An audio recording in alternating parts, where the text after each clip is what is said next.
At the outset, I would like to thank the government and the people of Fiji for convening this important meeting here in Suva. As one of the countries most vulnerable to the impacts of climate change, this discussion will send a signal to the global community that we are uniting as a Pacific small island states, irrespective of our insignificant emissions, to collectively find solutions, ways and opportunities to respond to the adverse impacts of climate change. I would like to congratulate the Honourable Prime Minister of Fiji for taking up the chairmanship of the Conference of the Parties 23 in Bonn later this year. The first and monumental Pacific COP that provides a once-in-a-lifetime opportunity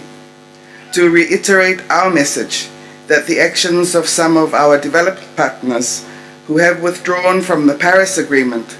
will have long-term and irreversible impacts that signal the imminent destruction of some states, the disability of many, including those least willing to act. We have come together in solidarity to highlight our commitment to ensuring that COP23 will be a success and that we stand ready to support our Fijian presidency and secretariat.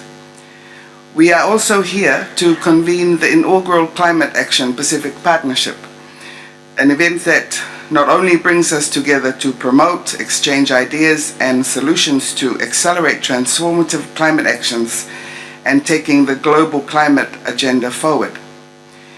It will also provide us with a platform to begin to have frank discussions on some key negotiation priorities for our region, which may include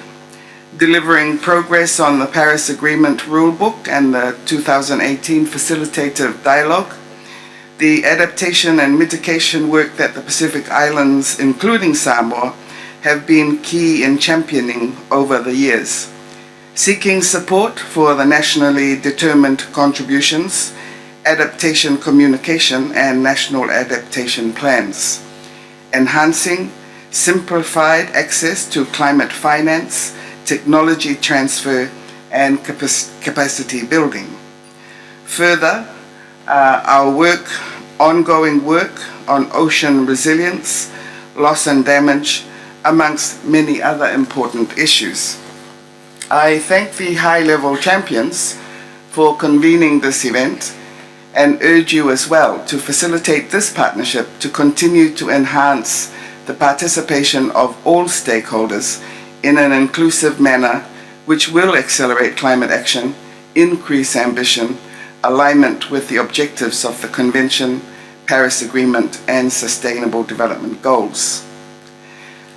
Excellencies, ladies and gentlemen, let us make this important juncture in our preparations for the COP23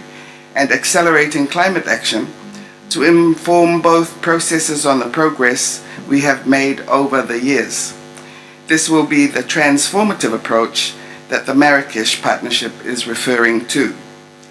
There has been significant climate action in the Pacific over the last decades, including the development of national and sectorial policies, strategies, adaptation interventions, both hard and soft solutions, voluntary pledges to reduce emissions, and accessing climate finance, project designs, and so much more. I recall, dear colleagues, the UN Conference for Small Island States hosted in our region in Apia, where we all championed the Samoa pathway, the blueprint of the Sustainable Development Agenda for the SIDS global community. Let us draw from these high-level outcomes and agreements to draw solutions and share experiences that we in the Pacific have been doing to respond to the adverse effects of climate change to be highlighted at the next COP23.